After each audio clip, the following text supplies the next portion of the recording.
નમસ્કાર, આપ જોઈ રહ્યા છો બીટીવી ન્યૂઝ અને આપની સાથે હું છું તોરલ। 2024ના ચૂંટણી પરિણામ પછી મુખ્ય ચૂંટણી કમિશનરની માર્મિક વાત યાદ આવી રહી છે, જેમાં તેમણે ઈવીએમને ખરાબ મુહૂર્તમાં જન્મેલું સંતાન ગણાવ્યું હતું। મુખ્ય ચૂંટણી કમિશનરે હસતા હસતા કરેલી માર્મિક વાત સાચી પડી રહી છે।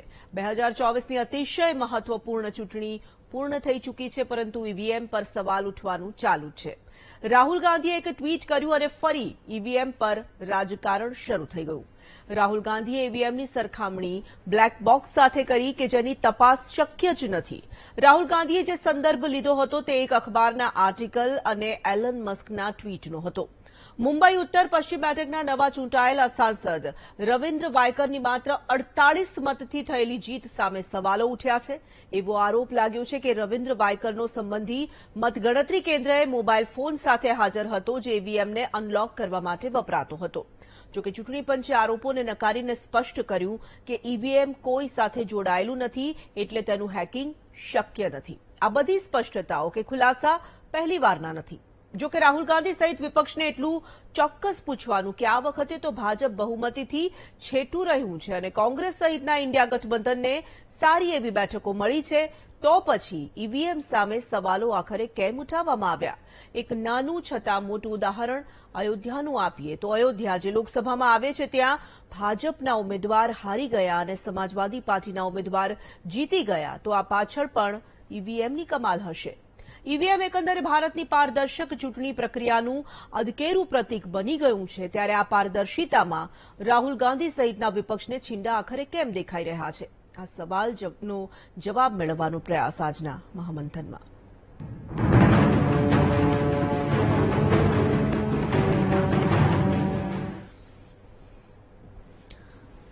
પારદર્શક ઈવીએમમાં બ્લેક બોક્સ આખરે કેમ દેખાઈ રહ્યું છે? ફરી એક વખત ઈવીએમની સામે આંગળી ચિંધાઈ રહી છે અને આ જ મુદ્દા પર આજે આપણે વાતચીત કરવાના છીએ। ગેસ્ટ પેનલમાં આપણી સાથે બે ગેસ્ટ અત્યારે જોડાઈ ચૂક્યા છે। ભાજપમાંથી નેતા શ્રદ્ધા રાજપૂત આપણી સાથે છે અને કોંગ્રેસમાંથી નેતા મુકેશ પંચાલ આપણી સાથે જોડાઈ ગયા છે। આ બંનેનું ખૂબ ખૂબ સ્વાગત કરીએ છીએ। મુકેશભાઈ, શરૂઆત હું આપનાથી કરવા માંગીશ। સ્વાભાવિક સવાલ ઈવીએમને લઈને અનેક વખત આમ તો વિપક્ષ જ ઉઠાવતી આવી છે અને અત્યાર સુધી આપણે સાંભળતા આવ્યા છે। ફરી એક વખત સવાલો ઉઠી રહ્યા છે, પરંતુ 2024ના પરિણામોને ઘણો લાંબો સમય નથી થયો, ફરી એક વખત પ્રશ્ન કેમ થાય છે તમારા નેતાને? જો આપણે લગભગ ચૂંટણી દરમિયાન પણ આવી નાની કંઈક ચર્ચા થઈ હતી ને, ત્યારે મેં એક વાત કહી હતી કે સુપ્રીમ કોર્ટે જ્યારથી કહ્યું ને ત્યારથી કોઈ નેતાઓએ લગભગ ઈવીએમની કઈ વાત કરી નથી, આવી મેં વાત કરી હતી, બરાબર છે? આજ મંચ પરથી કરી હતી, એટલે એમાં હું ક્યાંય પેલું ખોટું નહીં બોલું। પણ એક વાત તમને કહું કે આપણે હાઈવે પર જતા હોઈએ ને, ધુમાડો સહેજ નીકળે ને તો ગાડીના બધા લોકો કહે કે ત્યાં આગ લાગે છે, ખ્યાલ આવે? એટલે સહેજ ધુમાડો દેખાય ને તો આગનો શોખ થાય અને તરત આપણું ધ્યાન ત્યાં કેન્દ્રિત થાય। આવી વાત છે। હજુ હું આજે પાટણના અને બનાસકાંઠાના પ્રવાસે હતો, તો અમારી સાથે ઠાકોર સમાજના યુવા પ્રમુખ ઋષિભાઈ ઠાકોર, કેવળજી, વિષ્ણુભાઈ બધા હતા અને ચાણસ્માના ધારાસભ્ય અમારા દિનેશ ઠાકોર, એ બધા એક કાર્યકર્તા છે ગામડાનો, એ પાટણ લોકસભાના છે, એક ગામના। એ વ્યક્તિ શું કહે છે, ચૂંટણી તો ગેનીબેન પણ જીત્યા છે, પાટણના જે ચંદનજી છે એ પણ બહુ એમ કે જૂજ મતોથી હાર્યા છે, પણ જે ગામમાંથી વોટ નીકળ્યા ને, શું કે ખબર છે, આ જે લીડ અમારા ગામમાંથી મળી છે ને એ મળે જ નહીં, કે ચંદનજીને જ વોટ મળે, ભાજપને ચમના મળ્યા કે। હવે આનો જવાબ અમારી પાસે નહોતો, એટલે પછી અમે કહ્યું કે ભાઈ આમાં આપણે ઈવીએમની બધી હવે ચર્ચા કરવી કંઈ બહુ યોગ્ય નથી। પણ તમે સમજો કે ગામના એ નાના કાર્યકર્તાનો સવાલ તો તુરલબેન તમે પણ હોય ને એક ટીમની દ્રષ્ટિએ, તો ત્યાં તમને થાય ખરા કાર્યકર્તાને તો કઈ લેવા દેવા નથી ઈવીએમ જોડે, પણ એને એક વિશ્વાસ છે। પણ આ વખતના જે પરિણામો છે મુકેશભાઈ, આ વખતના જે પરિણામો છે, યુપીની જનતાને તમે વધાવી લીધી, વારંવાર યુપીની જનતાનો તમે આભાર માની રહ્યા છો, જે રીતે ઇન્ડિયા ગઠબંધનને વોટ મળ્યા છે, એ જે રીતે બેઠકો મળી છે એને તમે વખાણો છો અને પછી તમે સાથે સાથે ઈવીએમની સામે સવાલ ઉઠાવો છો, તો આ બંને વાત, તો પછી તમારું જે પરિણામ આવ્યું છે એમાં તમને એવું લાગે છે ઈવીએમની ગડબડી છે ને આ વખતે કદાચ તમે કરાવી છે? ના ના, એવું તમે સમજ્યા નહીં। અમે જે આ જે 5 લાખની લીડ હતી, બરાબર છે, એ ઓછી થઈ ગઈ। બીજી વાત એવી છે, અમે 8 થી 10 સીટો જીતવાની વાત કરતા, એક જ સીટ જીતી શક્યા, તમે સમજો. અને અમિત ચાવડા તો અમે આજે કહીએ છીએ હારે નહીં. એટલે એની પાછળ ગડબડી છે એવું ના, કહેવા ના, માંગો હું છો? નથી કહેતો એવું. તમે મારી વાત હજી મેં તમને એક દાખલો આટલો સરસ આપ્યો અને સત્ય દાખલો આજનો છે. તમે સમજો પછી તો આ ડિબેટમાં મારે આવવાનું થયું, પણ એ તો અમારા સવારમાં વાત થઈ છે કે તમે કોઈ ટીમ લઈને ગયા હોય અને તમે આજે ગામમાં કોઈ વાત કરે તોરલબેન તમારે માનવું પડે. કાર્યકર્તા છે, એને કોઈ હેકિંગ બેકિંગ સાથે કોઈ લેવા દેવા નથી, ખેડૂત છે. પણ છતાંય હવે તમને બીજી વાત કરું કે આજે રાહુલજીની વાત કરી કે રાહુલજીએ વાત કરી, બરાબર છે, વિરોધ પક્ષના અમારા યુવા નેતા રાહુલજી, બરાબર છે. તો હું ચોખ્ખું એવું કહું છું કે રાજેશ ખન્ના ચૂંટણી લડ્યા ને ત્યારે ચૂંટણી હારી ગયા હતા. અને ચૂંટણી હારી ગયા પછી એક તમારા જેવા બેને પૂછ્યું કે ખન્નાજી આપ ચુનાવ હાર ગए તો આપકો કોઈ રંજ નહીં है? तो राजेश खन्ना શું જવાબ આપ્યો कि मेरी बहना आज कोई ये चर्चा नहीं कर रहा कि अडवाणी जी जीत गए, सब ये कह रहे कि राजेश खन्ना हार गया. તમે સમજો આ એ વખતની વાત કરું છું. એટલે તમે સમજો ચર્ચા એ એલન મસ્કે વાત કરી, વિશ્વના ટોચના ધનિકે, કે ભાઈ ઈવીએમમાં હેક થઈ શકે છે અને એને ખરેખર ખતમ કરી દેવા જોઈએ. એની અંદર આ મહારાષ્ટ્રનો જે બનાવ બન્યો કે જેની અંદર આપણે પેલા જે સાંસદ છે 48 મતે જ જીત્યા અને એમાં પણ ચૂંટણી પંચનો કાયદો એવો છે કે મુકેશભાઈ મોબાઈલ લઈ ના જઈ શકે. કોંગ્રેસ પક્ષના છે, નથી જતા.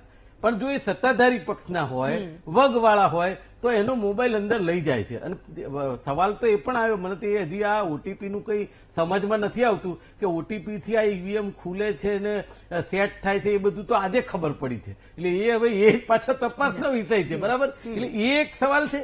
અને પછી હવે તો પાછી એના ઉપર પોલીસ તપાસ પણ કરે છે, કર્મચારી ઉપર પણ એફઆઈઆર થઈ છે. એટલે અલ્ટિમેટલી વાત ક્યાં થાય છે, કંઈક ઘટના ઘટે છે ત્યારે કંઈક સવાલ ઉભા થાય છે. ઠીક છે શ્રદ્ધાબેન, એલન મસ્કથી શરૂ થઈ આ વાત, ફરી એક વખત ઈવીએમની ચર્ચા, પછી એક અખબાર દ્વારા પણ આ વાત છાપવામાં આવી.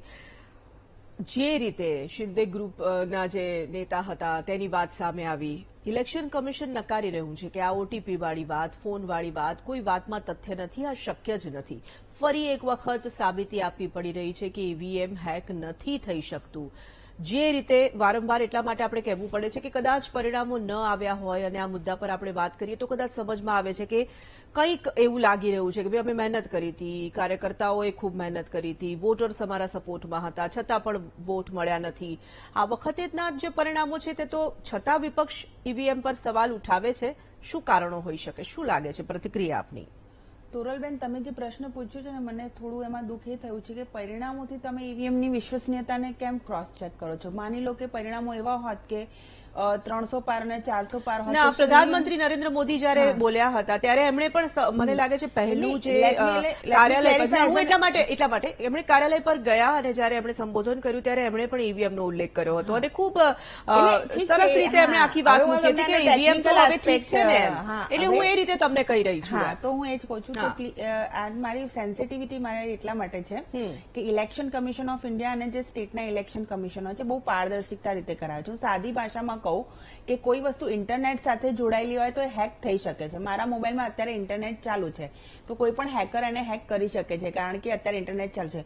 પરંતુ ઇન્ટરનેટ બંધ કરી દઉં, મોબાઈલ ડેટા, વાઈફાઈ બધું જ બંધ કરી દઉં, પછી એક સિમ્પલ ટૂલ થઈ જાય છે જે રીતે આપણે કમ્પ્યુટરના પીસીની આગળ બેસી જઈએ છીએ અને એને ઇન્ટરનેટથી તમે ડિસ્કનેક્ટ કરી દો, પછી એમાંથી કશું હેક ના થશે કે અનટિલ તમે મેન્યુઅલી જાઓ, પેનડ્રાઈવ લો, ખોલો, આ બધી પ્રોસિજર કરો ત્યારે. એ સિવાય કોઈ કાળે કોઈ એમ કહી દે કે ઇન્ટરનેટ કનેક્શન ના હોય અને અમે હેક કરી શકીએ છીએ કોઈને પણ, તો ઇટ ઇઝ નોટ પોસિબલ. એટલે એનાલોગ ટેકનોલોજી સાથે જે છે એ બન્યા હોય છે અને એની સાથે આજે 100% વીવીપેટ્સ છે, water verified paper audit trail, જેની અંદર તોરલબેન તમે જે સમયે તમારો મત નાખ્યો હોય ને એને તમે પોતે ક્રોસ વેરીફાઈ કરી શકો એવી સિસ્ટમ છે. તમે મત આપવા ગયા છો, બધા મત આપવા ગયા છે, પહેલા એ લોકો તમારું મતદાન કાર્ડ જુએ છે, પછી તમારી પાસેથી એક ક્રોસ સિગ્નેચર કરાવે છે, પછી તમારા હાથમાં એક શાહી લગાડે છે, પછી તમે અંદર જાઓ છો, પછી એક ટ્યુ કરીને અવાજ આવે છે ત્યારે પણ સામે તમે જે બી સિમ્બોલ ઉપર મત આપ્યું છે તમને બાજુમાં દેખાય છે. એ વીવીપેટ છે અને પછી તમે બહાર નીકળો છો. આના પછી બી બધું જ ક્રોસ ચેક થઈ શકે છે કારણ કે એટલી હેલ્ધી સિસ્ટમ છે અને આ સિસ્ટમ ઓલરેડી યુપીએ ગવર્મેન્ટની અંદર પ્રધાનમંત્રી મનમોહન સિંહજી જ્યારે હતા ત્યારે 2014ની અંદર પહેલી વખત જ્યારે આવી સરકાર ત્યારે થમ્પિંગ મેજોરિટી સાથે આવી હોત. જો આવું કંઈ પોસિબલ હોત તો હાઇપોથેટિકલી હું એમ કહું છું, હું મનમોહન સિંહને કે યુપીએ ઉપર કોઈ દોષારોપણ નથી કરવા માંગતી, તો એ લોકો સેટ કરી શક્યા હોત. આમાં પ્રોબ્લેમ શું થાય છે કે જ્યારે પણ આ સ્વાયત્ત સત્તાઓ, ઇવન આપણે વીવીપેટને લઈને ઇલેક્શન કમિશને ઓપનલી ચેલેન્જ આપી છે કે તમે આવો અને આને હેક કરીને દેખાડો.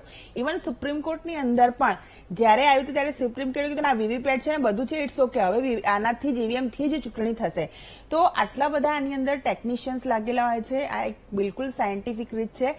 તમે જયારે વીએમ પર સવાલ ઉઠાવો છો ને તો તોરલબેન અમે અહીંથી જયારે જઈએ છીએ ત્યારે જે ચૂંટણી સાથે કર્મચારી અધિકારી જોડેલા છે કે બેન દેખો આ રીતે થાય છે, કઈ રીતે આ હેક થાય, પ્લીઝ એ લોકો તમારા પોલિટિશિયન કેમ અમારી મહેનતની મજાક બનાવે છે? કારણ કે ઇલેક્શન કરાવું તોરલબેન તમને લાગે છે one of the toughest work છે. આજે આ 3-3, 4-4, 6-6 મહિના election code of conduct declare થઈ જાય ને પછી જે અધિકારી કર્મચારીઓ હોય ને એ લોકો પોતાના ઘરે કોઈ પણ સારા નાઠા પ્રસંગમાં નથી જઈ શક્યા. ઘણું બધું જીવનનું એ પાછળ આપી દે છે ત્યારે આ ચૂંટણી થાય છે. જ્યારે તમે એવા લોકોની નજીક, કારણ કે હું તો બહુ નજીક રહું છું, રેગ્યુલર બેઝમાં જોઉં છું, તો આ છે ને આપણા સંવિધાનિક સંસ્થાઓ ઉપર જે પ્રમાણે વિપક્ષ અને ખરેખર મને ખૂબ દુઃખ થાય છે કે રાહુલ ગાંધીજી જેવા નેતા જ્યારે આવા પ્રશ્નાર્થ ચિહ્નો ઉપાડે છે અને જ્યાં ઈવીએમ આવ્યું જ 2014થી છે. એટલે પ્લીઝ હું એવું કહું છું કે દેશ છે એની અંદર ઘણા બધા અને ઘરમાં એન્જિનિયર્સ બી છે, બધાના ઘરે આઈટી આ તે એજ્યુકેટેડ આખો યુથ છે, એ બધા બી હવે હસવા લાગ્યા છે. કોઈ વસ્તુ જે ઇન્ટરનેટ સાથે કનેક્ટ નથી તમે એને કઈ રીતે હેક કરી શકો છો. અને બહુ જ હું તમને કહું છું દિલ ઉપર હાથ મૂકીને કે ટ્રાન્સપરન્ટ રીતે જે છે ઇલેક્શન કમિશન ઓફ ઇન્ડિયા, ભારતનું ચૂંટણી પંચ અને રાજ્યનું ચૂંટણી પંચ એ ખૂબ જ પારદર્શિતા પ્રમાણે અને ખૂબ જ મહેનતથી અને એમાં ઈમાનદારી 100%થી ચૂંટણી કરાવે છે. આપણે એ લોકોની રિસ્પેક્ટ કરવી જોઈએ. આ પ્રમાણે કરવાથી એમનું મનોબળ તો તૂટ્યું નથી, પણ આ પ્રમાણે વારે ઘડે જે ઈમાનદારીથી કામ કર્યા છે એમના કામ ઉપર પ્રશ્નાર્થ કરવાથી મને લાગે છે કે આ એમનું અપમાન છે. મુકેશભાઈ, અનેક વખત સવાલો ઈવીએમ પર ઉઠાવવામાં આવ્યા. માનવ સર્જિત કોઈ પણ વસ્તુ હોય સ્વાભાવિક શંકાના દાયરામાં હોઈ શકે. સત્યતા માટે અનેક વખત આમંત્રણ આપવામાં આવ્યું. સાબિત કરી શકો છો કોઈ પણ રીતે કે ઈવીએમ હેક થઈ શકે છે? શા માટે હજી સુધી એવું સાબિત નથી થયું? શા માટે એ દિશામાં કોઈ આગળ નથી આવ્યું? પછી વારંવાર આ સવાલો ઉઠાવવા કેટલા યોગ્ય લાગે છે? તમે મુકેશભાઈને કીધું ને, વિરોધ પક્ષને કહ્યું, રાહુલજીની વાત કરી, પણ આ વાત સુબ્રમણ્યમ સ્વામીજીએ 2009માં પણ કરી હતી. જ્યારે યુપીએની સરકાર આવી ને ત્યારે પણ ઈવીએમ ઉપર ચર્ચા કરવામાં આવી હતી. અડવાણીજીએ પણ વાત કરેલી છે. એટલે ઈવીએમ માટેની શંકાની વાત માત્ર અત્યારે વિરોધ પક્ષમાં અમે છીએ એટલે કરીએ છીએ એવું નથી. જ્યારે એ લોકો વિરોધ પક્ષમાં હતા ત્યારે પણ કરતા હતા અને ચૂંટણી પંચનું સાથે કામ છેલ્લા 32 વર્ષથી હું કરતો આવ્યો છું. અને ચૂંટણી પંચ કઈ રીતે કામ કરે છે ને એ બધી મને ખબર છે કે ક્યારે સીસીટીવી બંધ થઈ જાય ને ક્યારે ચાલુ થઈ જાય. આ બધા દાખલા આ ચૂંટણી દરમિયાન પણ જોયેલા છે.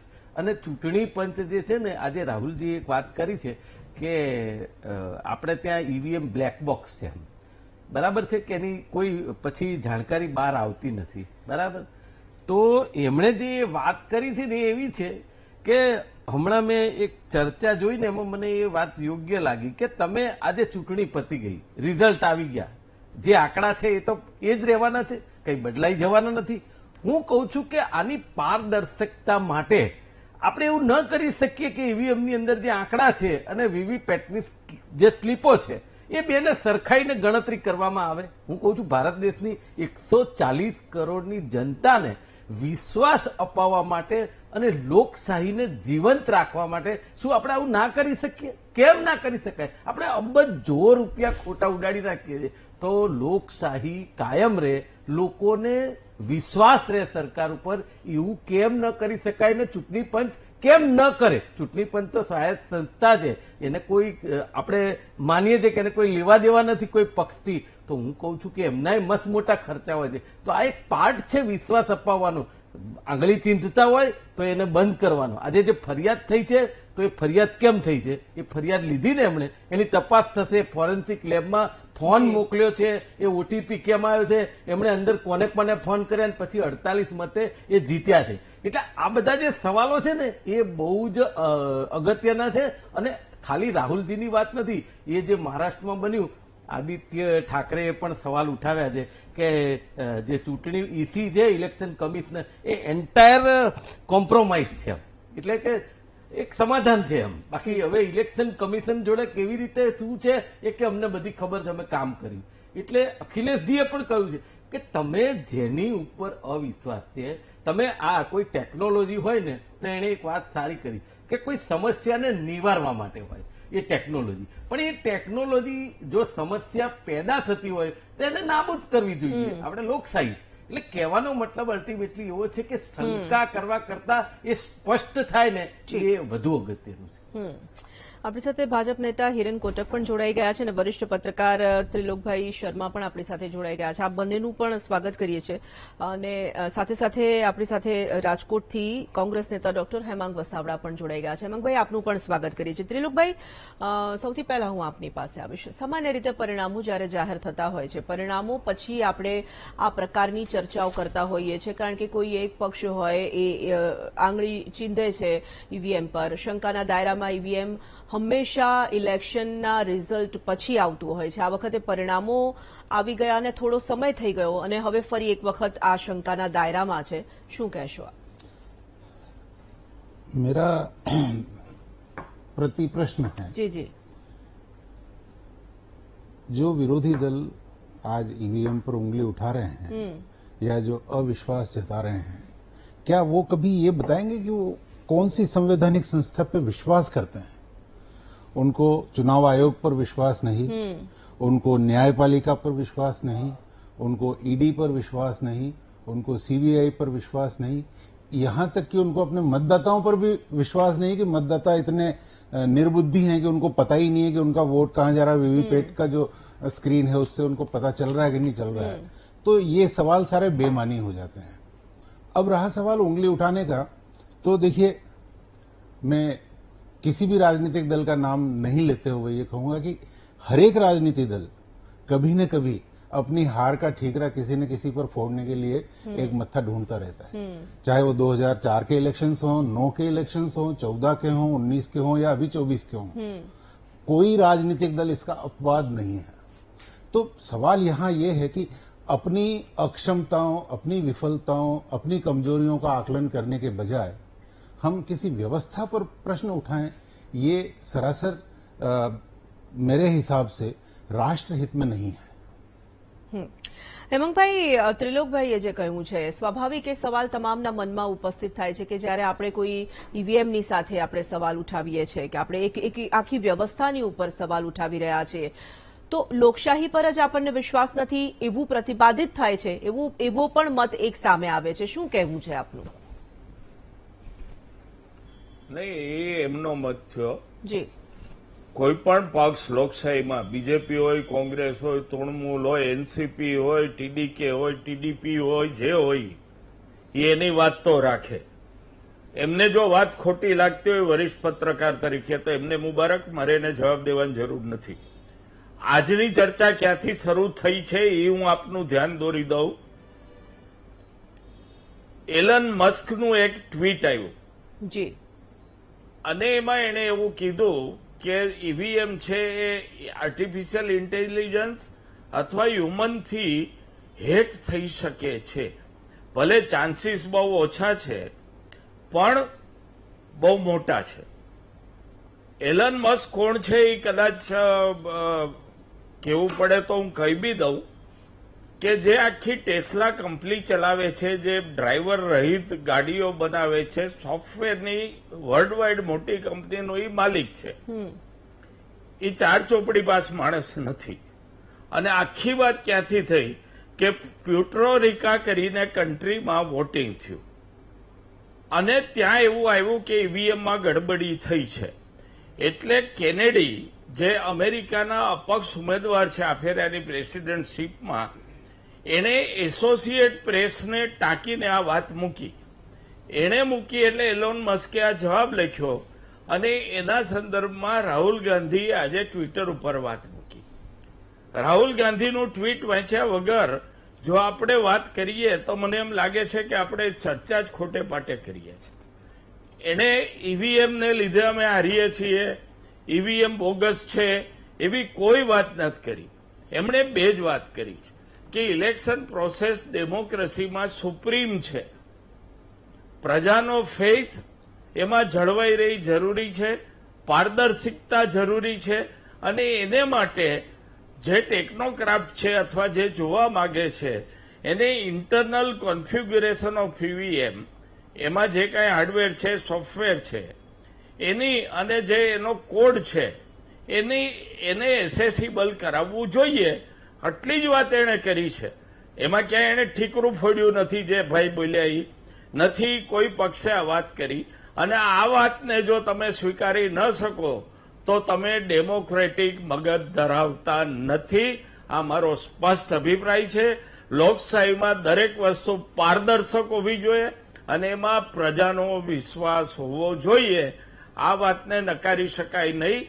અને સજેશન છે કે તો તમે એને એસેસિબલ બનાવી દો એટલે ઈવીએમ વાળી વાત પૂરી થશે. હિરણભાઈ, આપ જ્યારે ચર્ચામાં જોડાયા એ પહેલા જ્યારે આપણે શરૂઆત કરી હતી, મુકેશભાઈ પણ શરૂઆતમાં એ જ રીતે વાત કરી રહ્યા હતા કે પારદર્શિતાની વાત છે. એક એમનું પોતાનું ઉદાહરણ આપી રહ્યા હતા કે આજે એક ગામમાં ગયા અને ત્યાંના કેટલાક કાર્યકર્તાઓ હતા, અંતરિયાળ વિસ્તારના કાર્યકર્તાઓએ પણ ઈવીએમની સામે સવાલ ઉઠાવ્યા હતા. પારદર્શિતાની જે આ વાત આવે છે, આપણે એક તરફ લોકશાહીની વાત કરી રહ્યા છે અને વાત એ છે પણ ખરી કે આપણે જ્યારે લોકશાહીની વાત કરતા હોઈએ, લોકશાહીમાં પારદર્શિતાની વાત કરતા હોઈએ, તો આવા જ્યારે પ્રશ્નો ઉપસ્થિત થાય તો તેનું નિરાકરણ તો હોવું જોઈએ. ચોક્કસ નિરાકરણ પણ હોવું જોઈએ, એના પર ચર્ચા પણ થવી જોઈએ અને એનું આકલન પણ પૂરેપૂરું થવું જોઈએ. હવે અહીંયા કોંગ્રેસના બંને નેતાઓની વાતમાં પણ વિસંગતા આવે છે. જેવી રીતે ઠીકરું અમે નથી ફોડતા એવું કહી રહ્યા છે ડોક્ટર હેમાંગ વસાવડા, પણ જેવી રીતે આપે વાત કરી, મારા આવ્યા પહેલા વાત કરી તો પંચાલજીએ ઠીકરું ફોડવાની જ વાત કરી. મૂળ વાત અહીંયા એ છે જે બ્લેક બોક્સ શબ્દનો ઉપયોગ રાહુલ ગાંધીજીએ કર્યો છે. એમણે ડોક્ટર વસાવડાએ એમ કહ્યું કે આ આખી ચર્ચાને આપણે આડે પાઠે ચડાવી રહ્યા છે એવું મને લાગે છે, એવો મારો અભિપ્રાય છે, જે ખરેખર આક્ષેપ કહેવાય.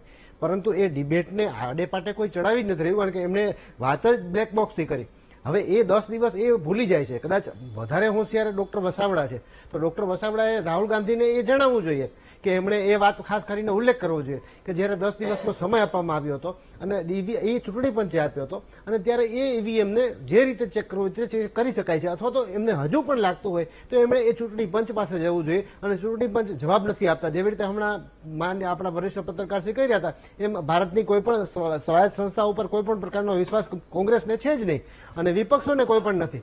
તો એના ભાગરૂપે તમે આમ વિચારો કે કદાચ એમને જવું હોય તો સુપ્રીમ કોર્ટમાં પણ જઈ શકે છે ચૂંટણી પંચ સામે, ને ફરીથી હજુ પણ ચેક કરી લે. અને હું તો કહું છું ચેક થતું જ રહેવું જોઈએ. જેટલી વખત ઈવીએમ છે એ ચર્ચાના એરણે ચડશે અને લોકોની વચ્ચે આવશે એટલી વખત છે એ વધારે ને વધારે પ્યોર થઈને આવશે. આટલી બધી વખત પ્યોર થઈને આવ્યું હોવા છતાં પણ હવે પોર્ટોરિકોની ઓનલાઈન વોટિંગ સિસ્ટમ અને આપણી ઓફલાઈન વોટિંગ સિસ્ટમ વચ્ચેના તફાવતની ચર્ચા તો કોંગ્રેસના મિત્રો જાણતા હોવા છતાં પણ શા માટે નથી કરતા? કેમ કે એમને જૂની પદ્ધતિ લાવી છે, પેલી આ બેલેટ પેપરથી થતી. કારણ કે આટલા વર્ષો સુધી જે પ્રકારે શાસન ચલાવ્યું, જે પ્રકારે મતોમાં મતદાન વખતે જે પ્રકારની સ્થિતિઓનો સર્જન કર્યા, એ પ્રકારની સ્થિતિઓનું સર્જન ફરીથી કરવાની કદાચ નેમ ધરાવે છે. એટલે વિપક્ષો છે એ ફરીથી જૂની પુરાણી વ્યવસ્થા તરફ જાય છે. ખરેખર આપણી વ્યવસ્થા છે એ નમૂનેદાર છે અને એ નમૂનેદાર હોવાના કારણે વિશ્વના અનેક દેશો છે એ દિશામાં આગળ વધી રહ્યા છે. જેવી ઈવીએમની ટેકનોલોજી એવી જ આગળ નવી આવી રહેલી એ આર્ટિફિશિયલ ઇન્ટેલિજન્સની ટેકનોલોજી. તો આપણે સમાચાર પત્રોમાં અલગ અલગ માધ્યમોમાં આપણે જોઈએ છીએ કે એમાં બે પ્રકારની ચર્ચાઓ ચાલતી હોય છે કે આર્ટિફિશિયલ ઇન્ટેલિજન્સ છે એ શું ભવિષ્યમાં હાવી થઈ અને મનુષ્યને નુકસાન કરશે કે કેમ, અને એના ફાયદાઓ શું છે, એની બંને પ્રકારની ચર્ચાઓ ચાલે છે ને. પરંતુ કોંગ્રેસ અને વિપક્ષો તરફથી માત્ર ઈવીએમ માટે એક જ પ્રકારની ચર્ચા ચાલે છે કે આ ઈવીએમ વ્યવસ્થા દૂર કરવી જોઈએ. અને એ ચર્ચા પણ ક્યારે ચાલે છે સાહેબ? જુઓ તમે, જ્યારે કોંગ્રેસની જીત થશે ત્યારે ચર્ચાઓ બંધ થઈ જાય છે, ભારતીય જનતા પાર્ટીની જીત થાય ત્યારે ચર્ચા ફરીથી આગળ આવી જાય છે. તો આ કયા પ્રકારની વાત કરવા માંગે છે એટલે પેલા નક્કી કરી લેવું છે કે તમારે 4 ખેટાના 4 બકરાનો સરવાળો 10 કરવો છે તો એ ન થાય, કારણ કે એમ કરો તો પણ 8 થાય. એટલે આ જે છે ને એક ચર્ચા કોઈ પણ વસ્તુમાં લઈ જવી. એલન મસ્કે ટીસ કર્યું. એલન મસ્ક કોણ છે? ભાઈ કોણ છે તો જે છે એમના દેશમાં છે, બહુ વધારે જાણકાર છે. એ કદાચ જેવી મારા મિત્ર વસાવડા સાહેબે વાત કરી એ મુજબ એક એવી ગાડી લાવી રહ્યા છે કે જે ડ્રાઈવર વિહીન ચાલે. સારી વાત છે સાહેબ. એવું તો ઘણું બધી ટેકનોલોજી આપણે પણ લાવી છે. એલન મસ્કની એ જ કંપનીમાં આપણા ભારતીય યુવાનો છે, તો ભારતીય યુવાનોની પણ કદાચ આપણે મસ્કરી ઠેકડી ઉડાવી રહ્યા છે એવી વાત થઈ. તો એટલે એ ટેકનોલોજીથી કોઈ ન થાય એવું તો અમેરિકાના રાષ્ટ્રપ્રમુખે આપણી મદદ માંગી હતી યુક્રેન અને ભારત વચ્ચે, તો એમાં કોઈ એવી હસાતુસીની વાત અહીંયા છે જ નહીં. આપણે ચર્ચા એટલી જ કરવાની છે કે ઈવીએમ છે એ બરોબર સારી રીતે કામ કરે છે કે નથી કરતું, અને ઓફલાઈન સિસ્ટમમાં ઓટીપી સિસ્ટમ ન હોય એ પણ ખાસ જણાવી દઉં. એ પણ ટ્વીટ છે એ કોંગ્રેસના નેતાઓએ જ કર્યું છે. ટ્વીટ કેવી રીતે થાય સાહેબ, ઓનલાઈન જે નથી વ્યવસ્થા ત્યાં ઓટીપી કેવી રીતે થાય? એટલે આ બધી વાતોથી ક્યાંક ને ક્યાંક કોંગ્રેસ પોતાની જાતને હાસી પાત્ર સ્થિતિમાં મૂકી રહી છે. મુકેશભાઈ કઈ કહેવા માંગતા હતા? હાસી પાત્ર તો દેશની જનતાને આપણા પ્રધાનમંત્રીએ ભેંસ અને મંગળસૂત્રની વાતો કરીને મૂકી છે. પેલા એ નક્કી કરો કોણે શું વાત કરી મુદ્દો કોર્પોરેટરની. બદલાયની, એટલે એ હા, હાસી એનો પાત્રની આપણે વાત છે ને પ્રયાસ એ કરીશું. હાસી પાત્ર વાત આ થઈ હતી. હવે બીજી એક વાત કરવા માંગુ છું કે આ જે બ્લેક બોક્સની વાત રાહુલજીએ કરી અને એમને આપણા વરિષ્ઠ પત્રકારે જે વાત કરી કે વિરોધ પક્ષ को किसी दल पे किसी संस्था पे विश्वास नहीं है, तो सर मैं आपको बताना चाहता हूं कि जिस तरह 10 साल इस देश के अंदर ईडी, इनकम टैक्स और सीबीआई का दुरुपयोग हुआ है वो देश की जनता ने देखा है. 50 साल भूल के ना उस वक्त नहीं हुआ था. आपकी विचारधारा हो सकती है. मैं 45 बीजेपी साल की. से पत्रकारिता नहीं, में नहीं, हूं. अरे हाँ मैं मानता हूँ. मैं भी 57 साल का हूँ और 32 साल से पॉलिटिक्स में हूँ. आपकी विचारधारा बीजेपी की हो सकती है, भले ही आप वरिष्ठ पत्रकार है, मान आपका सम्मान है, लेकिन एक तरफ कोसना और एक तरफ किसी को कुछ बोलना ये बात नहीं चलेगी. हाँ, आप मिडल बात कर सकते थे कि राहुल जी ने जो बोला है, हमारे हेमंत भाई ने बताया, तो एक न्यूट्रल बात कही है. और मैं तो उसके आपके आने से पहले बताया तुरलबेन को और श्रद्धाबेन को કે આપણે એવું કરી શકીએ છીએ કે જે વીવીપેટની સ્લીપ અને જે પડ્યા છે અંદર મત, હું કહું છું બધું જ પતી ગયું, ચૂંટણી પતી ગઈ, રિઝલ્ટ આવી ગયું, એ પછી હું કહું 2 દિવસ એવા હોવા જોઈએ કે વીવીપેટની સ્લીપ ગણાય અને આ મત ગણાય, તો તરત જ વસ્તુ ક્લિયર થઈ જશે. એટલે પારદર્શકતા આવવી જોઈએ. આ વાત રાહુલજીએ કહી છે, આદિત્ય ઠાકરેએ કહીએ છીએ, અખિલેશજીએ કીધી છે અને મહારાષ્ટ્રની અંદર ઉપસ્થિત થયા પ્રશ્ન ઉપર અને પોલીસે પણ ઓટીપીની વાત કરી છે. તમે જો આજે પેપરમાં મેં વાંચ્યું કે ઓટીપીની જે ફરિયાદ દાખલ થઈ છે એ વાત પોલીસે કરી છે. તમે ઇન્ટરનેટ ને એની જે વાત કરો છો ને કે આમાં આમ ન હોય ને આમ, ભાઈ તમે વધારે જાણકાર હશો, પણ જે વાત બહાર આવી તમારા આવતા પહેલા હિરેનભાઈ મેં કીધું કે હાઈવે ઉપર જતા હોઈએ ને ધુમાડો નીકળે ને આખી ગાડી એમ કે આગ લાગે છે. આ વાત થાય જ્યારે ધુમાડો નીકળે ને ત્યારે આગ લાગે છે. આ રાજકોટનો અગ્નિકાંડ થયો ને ત્યારે ખબર પડી કે બધું બંધ કરી દો ગુજરાતમાં, પછી હવે ફાયર સેફટી ચાલુ કરો, પરમિશન આપી દો. અત્યાર સુધી ગુજરાત ઊંઘતું હતું. તમે વાત જ ના કરશો કઈ રીતે એજન્સીઓ કામ કરે છે. पत्रकार जी आप बताइए कि कौन सी एजेंसी गुजरात में किस तरह काम कर रही है और राजकोट में कौन सा अग्निकांड हुआ, ये भी तो देखना जरूरी है. શ્રદ્ધાબેન જો તોરલબેન, મેં તમને પહેલા બી કહી દીધું કે જે વસ્તુ ઓફલાઈન છે ક્યારે હેક ના થઈ શકે, ઓનલાઈન જો હોય ઇન્ટરનેટ સાથે કનેક્ટેડ હોય તો થઈ શકે છે. ને એ ઈવીએમ છે આખું ઓફલાઈન છે અને વીવીપેટ છે અને એ પણ ક્રોસ ચેક 100% વીવીપેટ છે. ઇવન સુપ્રીમ કોર્ટે પણ પોતાનું જજમેન્ટ આપી દીધું છે. વાત થઈ કે હજુ બી આની અંદર તમે જેને મેન્યુઅલી કંઈ કરી શકો છો, તો હિમાચલ પ્રદેશની અંદર આઈ થિંક સો કે મુખ્યમંત્રી સુખુજી છે જે કોંગ્રેસના છે અને હિમાચલ પ્રદેશની અંદર 5માંથી 5 ભારતીય જનતા પાર્ટીના આવે છે. હવે એમ જોવા જાવ તો મુખ્યમંત્રી પાસે જ લો એન્ડ ઓર્ડર ને બધી જ સત્તાના બધા જ પાવર છે, તો મિસમેન્યુપ્યુલેશન કરી શકે છે કે નથી કરી શકતા. હું સુખુજી પર કોઈ એમના ઉપર કોઈ આરોપ ઘડવા જ નથી માંગતી, કોઈ પણ મુખ્યમંત્રી પર નથી ગણાવતું. એમ જ કહું છું કે કોઈ પણ મુખ્યમંત્રી હોય કે કોઈ પણ પ્રધાનમંત્રી હોય, ઇલેક્શન કમિશન બહુ જ ફેર ઇનફ કરાવી રહ્યું છે. આ તમે ત્યાં 5માંથી 5 ભારતીય જનતા પાર્ટીને આવે છે, ઉત્તરાખંડમાં આવે છે, દિલ્હીમાં અમે ક્લીન સ્વીપ કરી દઈએ છીએ, ગુજરાતની અંદર અમારું રિઝલ્ટ છે. અને જ્યાં ઉત્તર પ્રદેશની અંદર તો રાહુલ ગાંધીજી એટલા બધા ખુશ થઈ ગયા હતા કે એમણે કીધું કે ઉત્તર પ્રદેશને તો દેશ કો દિશા દિખા દીએ. પછી ત્યાં તમે ઈવીએમ અને ઉત્તર પ્રદેશની જનતા જનાર્દનને જે આશીર્વાદ આપ્યા છે એનું તમે આજે અપમાન કરી રહ્યા છો કે ના ઓકે તમે ક્વેશ્ચન માર્કમાં દેશને દિશા દેખાય છે. એટલે સી આ કેવું છે કે મીઠા મીઠા ગપગપ ઓર કડવા કડવા થૂથું જેવી વાત છે. હું તમને એ જ કહેવા માંગુ છું કે આખા આપણી દેશની અંદર મેચ્યોર ડેમોક્રેસી છે. લોકો ઇલેક્ટ્રોનિક મીડિયા, સોશિયલ મીડિયા બધી રીતે ઇન્ફોર્મેશન ટેકનોલોજી સાથે જોડાયેલા છે. જે વસ્તુ ઓફલાઈન છે એને હેક કરવાના કોઈ પણ સંજોગોમાં પોસિબલ નથી. ઇવન ઇલેક્શન કમિશને પૂરતી તક અને છૂટ આપી છે અને આજની ડેટમાં પણ કોંગ્રેસ કોઈ પણ આખા દુનિયામાંથી એલેન મસ્કને લઈને આવી જાય, એલેન મસ્કના જે સૌથી સારા એમની જોડે રાહુલ ગાંધીજી એલેન મસ્ક જોડે ફોન ઉપર વાત કરી લે. હું એમને કહું છું કે તમે ફોન ઉપર રાહુલ ગાંધીજી પ્લીઝ માન્ય સાંસદ રાયબરેલી માન્ય સાંસદ શ્રી વાયનાડ, તમે પ્લીઝ એલન મસ્ક જોડે ફોન ઉપર વાત કરો. તમે પ્લીઝ એલન મસ્કને કહો કે બધા જ જે તમારી પાસે એકદમ આઈક્યુ લેવલ વાળા હોય અને જે હેક કરી શકતા હોય મારા ભારતના ઈવીએમની આખી ટીમ લઈને કોંગ્રેસ આવી જાય અને ઇલેક્શન કમિશનને પ્લીઝ ચેલેન્જ આપે. હું તમને આ ઓપનલી ચેલેન્જ આપું છું અને મને મારા દેશના ઈવીએમ અને મને મારા દેશના ભારતના ચૂંટણી પંચ અને રાજ્ય ચૂંટણી પંચ ઉપર 100% શ્રદ્ધા છે. હું અંધશ્રદ્ધામાં નથી જીવી રહી. એટલે હું કહું છું કે રાહુલ ગાંધીજીની તાકાત એટલી છે કે એલન મસ્કને ફોન લગાડી દે અને બધા જે ટેકનોક્રેટ્સ છે એમને લઈને આવી જાય. અને તમારી પાસે તો છે ને, તમે તો આખા વિશ્વની અંદર કહી રહ્યા છો કે તમે પાર્ટી વિથ તમે કર્યું છે બહુ સારું. તમારી જોડે લોકો, તમારી જોડે એન્જિનિયરિંગના સ્ટુડન્ટ્સ હશે. તમે કેમ તમે આવો સર્વે નથી કરાવી દેતા જેમાં તમારી સાથે આઈટી ટેકનોલોજીના સ્ટુડન્ટો જોડાય અને આના ઉપર ક્વેશ્ચન માર્ક કરે? Have fair enough debate. કારણ કે તમારી વાતો જ એવી છે કે જે લોકોના ગળે ઉતરે એમ નથી. હું અને હેમાંગભાઈ એક મેડિકલ માંથી આવીએ છીએ. જે વસ્તુ સાયન્ટિફિક છે સાયન્ટિફિક છે, કોઈના કહેવાથી કશું નથી થઈ શકતું. અને તમારી પાસે છે જ બધું તો તમે જાઓ જનતા જનાર્દનની અંદર 140 કરોડની અંદર આપણે એન્જિનિયરિંગ સ્ટુડન્ટ્સને લો. તમને હમણાં કીધું હતું ને પંચાલજીએ કે કોઈ ઠાકોર ચંદનજી ઠાકોરના વિસ્તારની અંદર એમને કંઈક પ્રશ્ન હતો, હા, ગામમાં. તો સી તમે જાઓ, ચેક કરો. All world is your. Democracy છે, તમે પ્રશ્ન ઉપાડી શકો છો. એટલે તમે તમે જયારે મારા દેશના ચૂંટણી પંચ, મારા દેશના સરકારી કર્મચારી, મારા દેશના અધિકારી, મારા દેશની સ્વાયત્ત સંસ્થા ઉપર આ છે ને દેશ બંધારણીય રીતે બન્યો છે. અમે સંવિધાન જે લઈને તમે ફર્યા છો ને, જેનો 356 વખત દુરુપયોગ કરીને આ દેશની અંદર ચૂંટાયેલા મુખ્યમંત્રીઓ હટાવી દીધા છે, આ દેશની અંદર કટોકટી લાદી દીધી છે. તમને લોકોને જે ગમે એ જ સાચું છે, એ સિવાય કશું જ નથી સાચું. આજે તમારી તાનાશાહી વૃત્તિ થઈ ગઈ છે ને ઇન્ડી ઠગબંધનની. પ્લીઝ, મેચ્યોર ડેમોક્રેસી છે. મારા દેશમાં એન્જિનિયરિંગ સ્ટુડન્ટ્સ છે.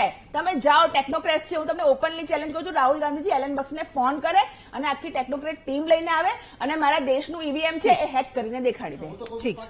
ચલો હેમાંગભાઈ એક મિનિટ, મુકેશભાઈ એક મિનિટ શ્રદ્ધાબેન, હેમાંગભાઈ પાસે જઈએ પહેલા એક મિનિટ.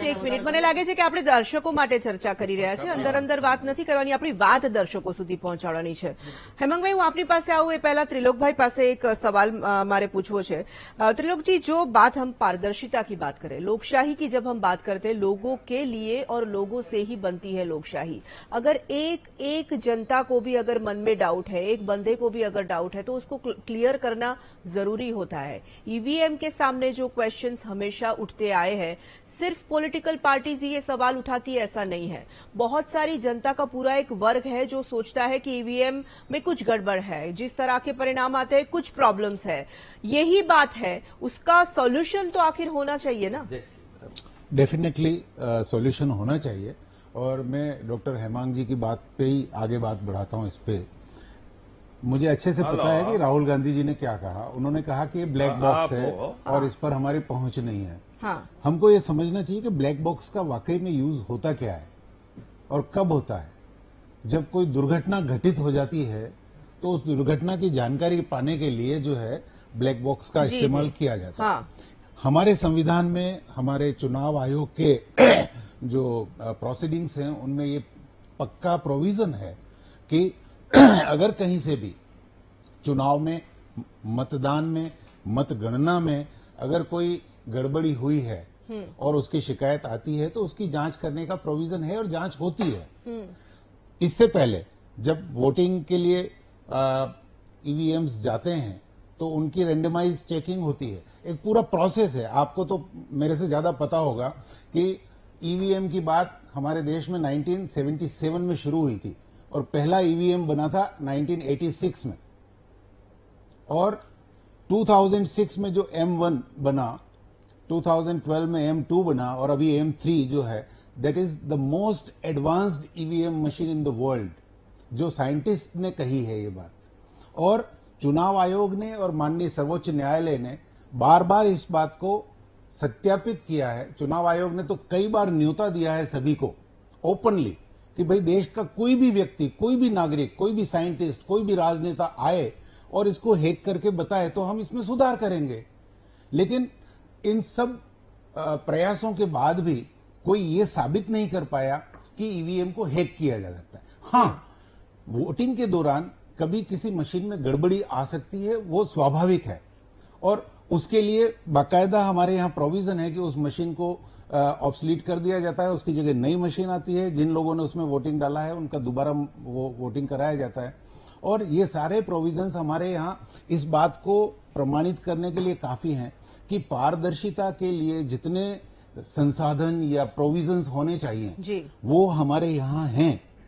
इसके बावजूद अगर हम उन प्रोविजंस का यूज नहीं करें और केवल आरोप प्रत्यारोप की राजनीति करें तो मुझे लगता है कि चाहे वो कांग्रेस हो, चाहे वो बीजेपी हो, चाहे कोई अन्य राजनीतिक दल हो, वो उचित नहीं कर रहे।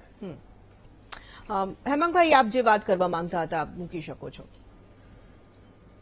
મારી વાત એ છે જી। કે બંને મિત્રો વાતને અડધી રજૂ કરે છે, અડધી છુપાડે છે, મિસગાઈડ કરે છે।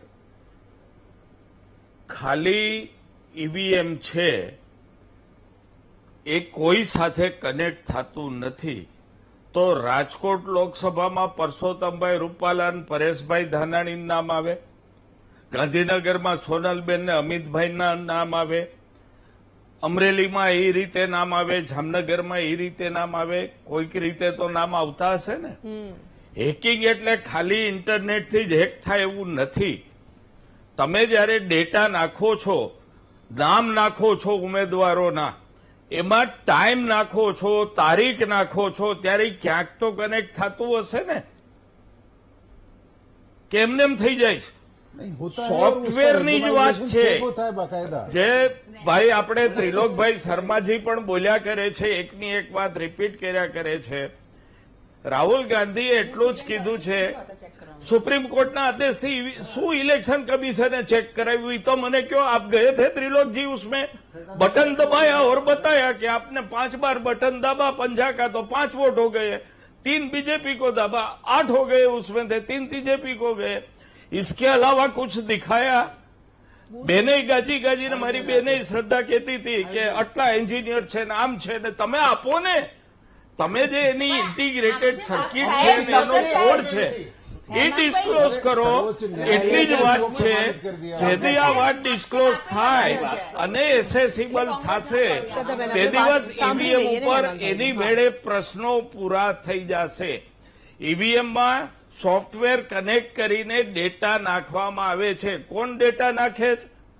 તમારી ટીપી કંપની, જેના છોકરાઓ લેપટોપ લઈને આવે છે, ઈવીએમ ને કનેક્ટ કરે છે અને ડેટા નાખે છે। આ વાતમાં કોઈ ફેરફાર ખરો? હા કે નામાં જવાબ દો હિરેનભાઈ, તમે તો વિદ્વાન છો। અને છેલ્લી વાત ત્રિલોકજી આપકે લીએ, એવિડન્સ એટ સોર્સ, ઈવીએમમાં એવિડન્સ એટ સોર્સ નથી।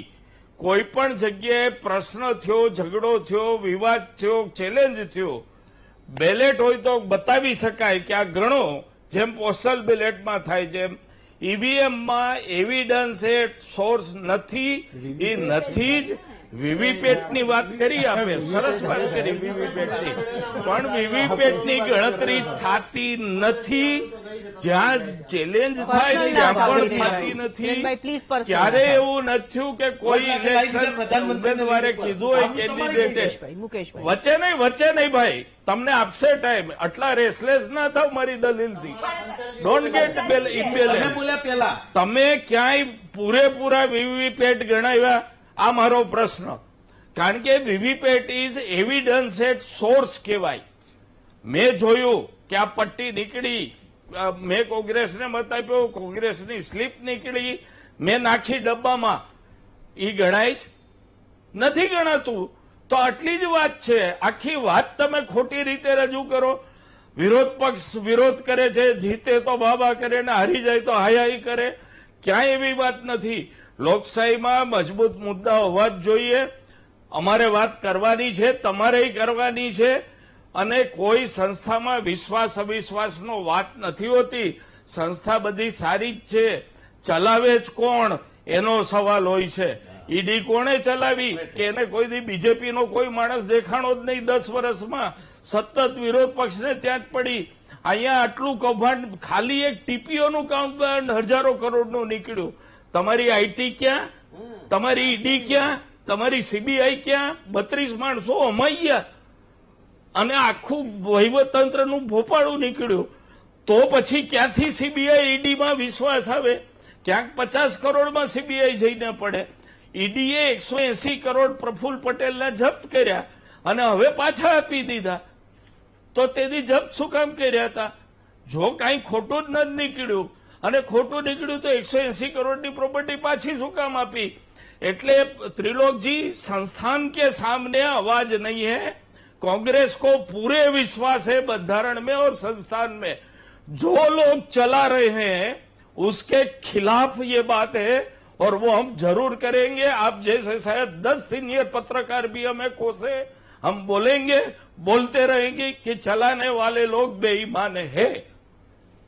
હિરેનભાઈ, સવાલ બહુ જે રીતે હેમાંગભાઈએ ખૂબ મુદ્દાસર આખી વાત કરી છે ને ઈવીએમની આસપાસ જ વાત કરી છે. મને તમારી પાસેથી પણ એનો જવાબ એ જ રીતે જોઈએ છે. બિલકુલ બિલકુલ જી. એવી રીતે જ આપવો છે મારે. અને ખાસ કરીને એમણે જે છેલ્લા શબ્દ વાપર્યા ને એ ખરેખર બહુ દુર્ભાગ્યપૂર્ણ શબ્દોનો ઉપયોગ કર્યો છે એમણે, કે ચલાવનાર. આ વિષય આપણો અત્યારે ઈવીએમ નો છે અને ઈવીએમ માટેની કોઈ પણ ફરિયાદ કરવી હોય અથવા તો જે ઈવીએમ ચલાવે છે એ સંસ્થા ચૂંટણી પંચ ગમે તે બોલી શકો. એટલે ચૂંટણી પંચને એમણે આ કહ્યું, બરાબર. એક બીજું એમણે મુખ્ય વાત એની જે હતી ને ચર્ચાની અંદર તારણ કાઢીએ તો એ હતી કે આ જે ઈવીએમ છે એમાં જે ડેટા ફિલઅપ કરવામાં આવે, એટલે કે દરેક ઉમેદવારના નામો નાખવામાં આવે અને જે કંઈ પણ વ્યવસ્થા કરવામાં આવે, ત્યાં તો એ ઇન્ટરનેટને કનેક્ટ થાય છે ને, ત્યાં તો એ અલગ બીજા કોઈ ગેજેટને કનેક્ટ થાય છે ને. સાહેબ, એ વાતનો જવાબ ખરેખર છે ને વચ્ચે તમને સંભળાયું નહીં, પણ અમારા માન્ય સહપ્રવક્તા અમારા શ્રદ્ધાબેને બહુ સરસ આપ્યો કે ત્યાં એજન્ટો નથી. શું એ બહુ સાચો સવાલ છે. આપને એનો જવાબ આપો, તમારા એજન્ટો નથી ત્યાં. સાહેબ, તમે એ જયારે પણ ટેકનોલોજી પર સવાલ ઉઠાવો છો એટલે તમારું શું છે ખરેખર કે તમે સવાલ કરો છો કે નથી કરતા? પેલી ફિલ્મના ડાયલોગ જેવું છે, કહેના ક્યાં ચાહતે હો, એ સ્થિતિમાં છો અત્યારે. હવે પ્રોબ્લેમ એ છે કે હવે એકવાર તો ટ્વીટ થઈ ગયું રાહુલ ગાંધીજીનું, એટલે પ્રોબ્લેમ વધી ગયો. એલન મસ્કના ટ્વીટથી પ્રોબ્લેમ નહોતો, કારણ કે તમને પણ ખબર છે, તમે પણ જાણો છો, હોશિયાર પણ છો તમે. તમને ખબર છે કે પોસ્ટોરિકો કન્ટ્રીમાં જે હતી એ ઓનલાઈન સિસ્ટમ હતી ને અહીંયા ઓફલાઈન છે. પરંતુ હવે રાહુલ ગાંધીજી બોલ્યા એટલે પાછળ કંઈક બોલવું પડે. એટલે હવે તમે જે બોલો છો એમાં જે ફંબલ થાય છે ને એનું કારણ પણ આ જ છે, કારણ કે સાચી સ્થિતિ જાણતા હોવા છતાં માત્ર આક્ષેપ જ કરવા છે. અને હંમેશા પર્સ્પેક્ટિવ છે એ માત્ર ને માત્ર પોલિટિકલ માઇલેજને લઈ જવા માટેનો હંમેશા રહે છે.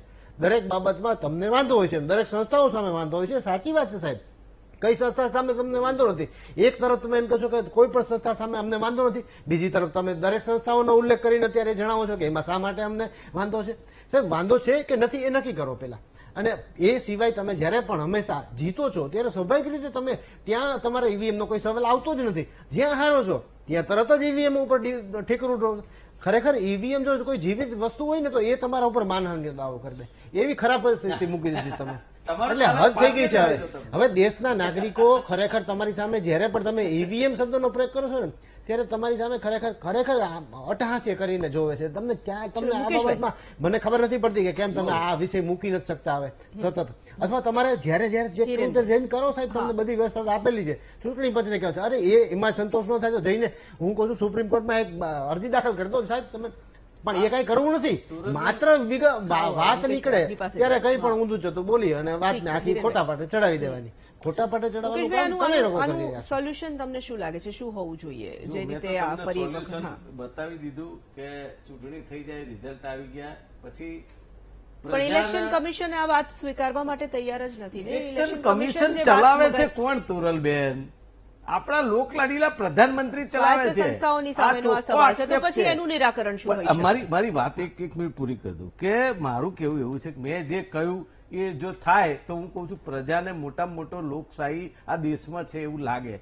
પણ જે રીતે ભાજપના પ્રવક્તા મસ્કરી સમાન શબ્દો કોંગ્રેસ માટે બોલે અને પછી એમ કે તમે આ બેઈમાન બોલો છો, તો તમને બેઈમાન જ કે ને, તમને બેઈમાન જ કે કોક. અને તમે આજે 15,000 કરોડનું જીઆઈડીસી નું કૌભાંડ, રાજકોટનું અગ્નિકાંડનું કૌભાંડ, કૌભાંડ ઉપર કૌભાંડ કરનારી સરકારને અમે એજન્સીઓ ભાઈ તમને ટોક્યા છે, તમને બોલવા દીધા છે, પછી એનો મતલબ એવું નહીં કે આપણે હોશિયાર છીએ. મારું કેવું એવું છે તોરલબેન કે એજન્સી ઉપર વિશ્વાસ ક્યારે હોય કે જ્યારે એ એજન્સી ન્યુટ્રલી કામ કરતી હોય. આજે દલિતના છોકરાને ઉપાડીને મારીને લઈ ગયા છે સાહેબ, એ દલિતના છોકરા ન્યાય માટે ઝંકે છે. તમે આડે પાટે નહીં, આ એજન્સીઓનો દુરુપયોગ થઈ રહ્યો છે, આ એની વાત છે. કેમ સત્તાધારી પક્ષ નથી કહેતો કે તમે ન્યાયની વાત કરો? તમારી પાસે ક્યાંય ન્યાય નથી આ પ્રજા માટે. અને જ્યારે આવા વરિષ્ઠ પત્રકાર વાત કરે કે તમને એજન્સી ઉપર વિશ્વાસ નથી, ક્યાંથી આવે સાહેબ? તમે મને બતાવો. આ ગુજરાતની અંદર બનાવ બની હિરેનબેન, આવતીકાલે કેટલું મોટું કૌભાંડ આવી રહ્યું છે GIDC નું. તમને શરમ ખબર જેવું પડશે કાંઈ કેટલું મોટું થોડી કૌભાંડ શરમ છે. કરો. સાહેબ, કૌભાંડ ઉપર કૌભાંડ કરનારા છો તમે. આ હવે તો તમારો વારો ચલો છે. એક નાનકડા બ્રેક માટે આપણે રોકાવું છે. બ્રેક બાદ આપણે આ ચર્ચામાં આગળ વધીશું. સમય થઈ ગયો છે અત્યારે બ્રેકનો.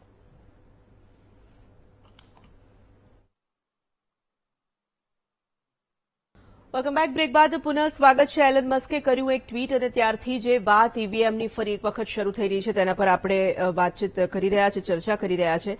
શ્રદ્ધાબેન, ચર્ચામાં હવે હું આપની પાસે આવવા માંગુ છું. જે રીતે આપણે આ મુદ્દા પર આગળ વધી રહ્યા છે, કોઈ પર્સનલ અટેક કરવાની વાત નથી, કોઈ એક ચોક્કસ રાજકીય પક્ષની વાત નથી, કારણ કે જો આ લોકશાહી સાથે જોડાયેલી વાત છે તો સ્વાભાવિક એ આપણા દેશ સાથે જોડાયેલી વાત છે. એનું નિરાકરણ, એનું સમાધાન કંઈક તો હોવું જોઈએ, જે સવાલ ઉઠાવે છે તેમના મનમાં પણ અને જે જવાબ આપી રહ્યા છે એમના મનમાં પણ. ધોરણભાઈ, એનું નિરાકરણ લાવવા માટે જ માન્ય ચૂંટણી પંચે ઓપન ચેલેન્જ કરી હતી કે કોઈ પણ આવીને હેક કરી શકે છે. બીજું કે જ્યારે ચૂંટણી થતી હોય છે ત્યારે તમે બૂથમાં જ્યારે અમે લોકો વોટ કાસ્ટ કરવા માટે જતા છે ત્યારે બૂથ એજન્ટ દરેક પાર્ટી નિમતી હોય છે અને સવારે 8 વાગે જ્યારે પોલિંગ બૂથ ઉપર વોટ ઓફિશિયલી શરૂ થાય છે તો આ બધા 6-4 વાગે તો ત્યાં આવી ગયા હોય છે ને 7 વાગે ઓપન થાય છે ત્યારે દરેક પાર્ટીના બૂથ એજન્ટ જેમની પાસે હોય છે ને, મોસ્ટલી અહીંયા તો બે પક્ષ છે એટલે કોંગ્રેસ બીજેપીના બૂથ એજન્ટની પાસે એક રેન્ડમ આખું થઈને ડમી વોટ કરીને બધું દેખાડવામાં આવે છે અને બંને બૂથ એજન્ટની સહી લેવામાં આવે છે ને એ લોકોને પણ જો લાગે કે કંઈક ગડબડી છે તો આખા જ્યારે 5 વાગ્યા સુધી મતદાન થાય છે, એક બૂથ એજન્ટ પાસે પાવર છે બોલાવવાનો ને સ્ટોપ કરાવવાનો. આ બધું બહુ ટ્રાન્સપરન્ટ છે ને આજે તો તમે ઇલેક્ટ્રોનિક મીડિયાને કેટલા બધા તો તમે લોકો કવર બી કરવા જતા હો છો, તમામ મીડિયા ચેનલ્સ બી હોય છે કવર કરવા જતા. તો આ રીતે કહેવું ને મને લાગે છે થોડું બહુ જ દુઃખદ છે. કોઈ પંચ પોતાનું કામ સારી રીતે કરી રહ્યું અને જ્યાં સુધી તમે કહો છો કે ઈડી છે, સીબીઆઈ છે, તો માન્ય સુપ્રીમ કોર્ટે જ કહ્યું હતું કે સીબીઆઈ કિસકે પિંજરે કા તોતા હૈ. આ કોમેન્ટ કોના ગવર્મેન્ટમાં આવી હતી? યુપીએ શાસનમાં જ આવી હતી. એટલે આપણે સ્વાયત્ત સત્તાઓને દોષ આપવાનું બંધ કરીએ. આ દેશની અંદર બંધારણ છે, આ દેશની અંદર સંવિધાન છે. 356ની કલમનો દુરુપયોગ ક્યારેય માનનીય નરેન્દ્ર મોદી સાહેબે નથી કર્યો, જે 51 વખત થયો છે, જેમાં હાઈએસ્ટ કોંગ્રેસ દ્વારા કરવામાં આવ્યો છે કે ભાઈ મોસ્ટલી સરકારો બી નથી ને કટોકટી બી લાદવામાં આવી છે. સો આ બધી ડિબેટ્સમાં આપણે નહીં જઈએ જ્યાં સુધી વાત ઈવીએમ ને પારદર્શિતાની છે. તો હું કહું છું મને ગૌરવ છે મારા ભારતના ચૂંટણી પંચ ઉપર ને રાજ્ય ચૂંટણી પંચ ઉપર. હું કોંગ્રેસને માન્ય રાહુલ ગાંધીશ્રીને બિલકુલ વિનંતી કરું છું કે એમની પાસે કોઈ પણ ટેકનોક્રેટ આખા વર્લ્ડમાં હોય ને એલન મસ્ક હોય ને આખા ભારતમાંથી બી હોય તો લઈને આવીને આ ઈવીએમ ની અંદર હેક કરીને બતાવી શકે છે અને ખુદ ચૂંટણી પંચ પણ એના માટે એમને આહવાન કરી ચૂક્યું છે. આપણી પાસે સમયની મર્યાદા છે એટલે આપણે ખૂબ ઝડપથી હવે આગળ વધીએ છીએ અને આ फाइनल राउंड પણ છે આપણી बात मुकवानो. त्रिलोक जी, फाइनल कमेंट इस मुद्दे पे क्या कहना चाहेंगे 1 मिनट में? देखिए, मैं बहुत ही श्रद्धापूर्वक भारत के संविधान में विश्वास रखता हूं और मैं मानता हूं कि जो भी प्रणाली हमारे यहाँ है उसकी विश्वसनीयता सुदृढ़ होनी चाहिए, उसमें पारदर्शिता होनी चाहिए, लेकिन पारदर्शिता के लिए जो प्रावधान किए गए हैं उनकी पालना किए बगैर अगर कोई भी राजनीतिक दल, मैं किसी कांग्रेस या बीजेपी या समाजवादी पार्टी की बात नहीं कर रहा हूं, कोई भी राजनीतिक दल अगर खुद उन प्रावधानों का उपयोग नहीं करता है और आरोप प्रत्यारोप करता है तो वो गलत है. ઠીક છે, ચલો. ત્રિલોકભાઈ તો પોતાનો મત આપી દીધો છે. હેમાંગભાઈ, ફાઇનલ કમેન્ટ આ મુદ્દા પર શું આપવા માંગશો, શું કહેવા માંગો છો આપ? 2014 પછી ઈવીએમ નો કાચ કાળો કરવામાં આવ્યો. સફેદ શું કામ નહીં? તમારે જો વિશ્વસનીયતા વધારવી છે, પારદર્શિતા, તો કાચ સફેદમાંથી કાળો કેમ કરી નાખ્યો? વીવીપેટનો કાચ. માટે વિશ્વસનીયતા વધે, લોકોને શ્રદ્ધા વધે એવા પગલા ભરવા જોઈએ. વારંવાર શ્રદ્ધાબેને કીધું ગમે આવી જાય, દુનિયાભરમાંથી આવી જાય ને જ્યાં તમે લગી ઇન્ટિગ્રેટેડ સર્કિટ અને એનો કોડ એ તમે એસેસિબલ નહીં કરાવો ત્યાં લગી પ્રશ્ન ઉઠતા રહેશે ને ઉઠતા રહેશે. હિરેનભાઈ, પ્રશ્નો ઉઠતા રહેતા હોય તો પ્રશ્નોનો જવાબ મેળવવા માટેના પ્રયત્ન કરવા જોઈએ, નહીં તો પ્રશ્ન છે એ માત્ર ને માત્ર આક્ષેપ બની રહે. પણ હિરેનભાઈ, એ તો તમામ લોકોની જવાબદારી છે ને, કોઈ એક વર્ગ સમૂહની તો છે નહીં. પારદર્શિતા અને વિશ્વસનીયતાની જે વાત માન્ય વરિષ્ઠ પત્રકારશ્રીએ કરી એ ચોક્કસપણે જળવાવી જોઈએ અને એના માટે થઈને પ્રયત્ન એ જ કરવો જોઈએ કે જે વ્યક્તિ પણ આક્ષેપ કરે એમણે એમના આક્ષેપનો છે એ પૂરવા કરવા માટે જે તે સંસ્થા પાસે જવું જોઈએ. જો એ પ્રયત્ન કર્યા વિના જ માત્ર ને માત્ર ઠાલ આક્ષેપો લગાવતા રહીએ, કાળો કાચ ને સફેદ કાચ, એ જવાબ પણ છે એ સ્પષ્ટપણે ચૂંટણી પંચ પાસે એમને એકવાર પણ કોઈ અરજી કરી હોય કોંગ્રેસમાં તો એ જાણવી જોઈએ. અને માનનીય રાહુલ ગાંધીજી દ્વારા જે પ્રકારનું આ ટ્વીટ કરવામાં આવ્યું છે એમાં પણ બ્લેક બોક્સ વાળી વાત છે, એ એક આક્ષેપ જ છે. ફરીથી ઈવીએમ ઉપર આંગળી ચીંધવાની બાબત છે અને એમાંથી બહાર આવી અને હવે જ્યારે એમને પણ આટલી જીત એમને મળી છે ત્યારે એમણે પણ આ વ્યવસ્થામાં વિશ્વાસ વ્યક્ત કરવો જોઈએ. મુકેશભાઈ, વાત આખરે એલન મસ્કથી શરૂ થઈ છે, પરંતુ જે રીતે હમણાં જે ચૂંટણી યોજાઈને રવિન્દ્ર વાયકરનો જે આખો કેસ આવ્યો તેમાં તેનો પણ સંદર્ભ ટાંકવામાં આવ્યો છે અને એટલા માટે આ સવાલ ઉઠી રહ્યા છે. ફરી એક વખત આપણે એ જ વાત કરી રહ્યા છે કે સવાલ જવાબ ક્યાં સુધી થયા કરશે. ઈવીએમની વાત જે છે, વિશ્વસનીયતાની જે વાત છે, ઘણી બધી બાબતો રહી પણ જતી હોય છે આમાં ચર્ચામાં. આમાં એવું છે કે પેલા બિસ્કિટ લેવા જતા હતા ને બેકરીમાં, એટલે ડબ્બામાંથી કાઢીને આપતા હતા. અને હવે છે ને આખી અવેરનેસ, વ્યવસ્થા બદલાઈ, પબ્લિકને વિશ્વાસ પડે તો તમે બિસ્કિટ કે કેક લેવા જાઓ ને તમને ટ્રાન્સપરન્ટ દેખાય કે આ કેક છે, આ બિસ્કિટ છે, આ મને આ આપો. તો જે હેમાંગભાઈ વાત કરીને કે કાળો કાચ, હવે કાળા કાચની વાત છે, ચલો આ ચૂંટણીમાં થઈ, હમણાં જિલ્લા પંચાયતની બધી ચૂંટણી આવશે, સફેદ થઈ જાય ને સાહેબ એ વાત ઉડી જાય, પણ એ નહીં થાય. આ પ્રશ્ન છે. ટ્રાન્સપરન્સી અને પારદર્શકતા આવે, અમારી માત્ર ને માત્ર એક જ વાત છે, બીજી કોઈ વાત નથી. શ્રદ્ધાબેન, ફાઇનલ કમેન્ટ આપો. આમાં શું છે કે તમે કહ્યું ને હાથ કંગન કો આરસી ક્યાં, પડે લિખે કો ફારસી ક્યાં, और નાચ ન જાને આંગણ ટેઢા, આ બંને વસ્તુ છે. એટલે ભાજપ માટે હું એમ કહીશ અને મારા દેશના ચૂંટણી પંચ માટે ખૂબ જ કહીશ કે હાથ કંગન કો આરસી ક્યાં, પડે લિખે કો ફારસી ક્યાં, જે હોઈ શકે મારા દેશના ચૂંટણી પંચને ચેલેન્જ કરી શકે છે. અને જે આવા મુદ્દા ઉપાડે છે એમને એ કહીશ નાચ ન જાને આંગણ ટેઢા. બરોબર છે, આમાં જ બધી વસ્તુ આવી ગઈ છે. આ દેશની અંદર અમને વિશ્વસનીયતા, તમારે દર વખતે આંગળું, તમે સાંભળો, તમારે દર વખતે આંગળું છે ને, તમારે દર વખતે આંગળામાં સાંભળો, તમને તમારા પ્રોબ્લેમ શું છે, તમારા પ્રોબ્લેમ શું છે, વિપક્ષનો ઇન્ડી ઠગબંધનનો પ્રોબ્લેમ શું છે, જે બી તમને ના આવે તમે એમાં ક્વેશ્ચન માર્ક જ કરતા જાઓ છો. બરોબર છે, પણ તમે તમારી ભૂલ સુધારો. જે એક સેકન્ડ, એક સેકન્ડ, જે વિપક્ષ એલન મસ્કના ટ્વીટ ઉપર ચાલતું હોય, તમને દેશના ચૂંટણી પંચ ઉપર વિશ્વાસ નથી, એલન મસ્કના ઉપર છે. સમયની મર્યાદા છે, આપણી પાસે સમયની મર્યાદા છે, આપણે અટકવું પડશે. આપ તમામનો ખૂબ ખૂબ આભાર અમારી સાથે ચર્ચામાં જોડાવા માટે. ઈવીએમ એક વખત ફરીથી શંકાના દાયરામાં આવ્યું છે અને આ વખતે રાહુલ ગાંધીએ એક ટ્વીટ કર્યું અને ટ્વીટ કરતાની સાથે જ ફરી એક વખત ઈવીએમની ચર્ચા શરૂ થઈ ચૂકી છે. જે રીતે આ મુદ્દો છે, ચૂંટણી પંચ વારંવાર કહી રહ્યું છે કે તેને હેક નથી કરી શકાતું, કોઈ એવા ડિવાઇસથી એ ઓપરેટ નથી થઈ શકતું. આ તરફ વિપક્ષ જે છે તે અનેક સવાલો ઉપસ્થિત કરી રહ્યું છે અને તેના પર વિચારવું પડશે, કારણ કે આપણે લોકશાહીને જીવંત રાખવી છે અને લોકશાહીને મજબૂત રાખવી છે. લોકશાહી સામે કે તેની પ્રણાલી સામે જો સવાલ ઉભા થાય તો તેનું નિરાકરણ બેશક હોવું જોઈએ. આજની ચર્ચામાં બસ આટલું જ. રજા લઉં છું. નમસ્કાર.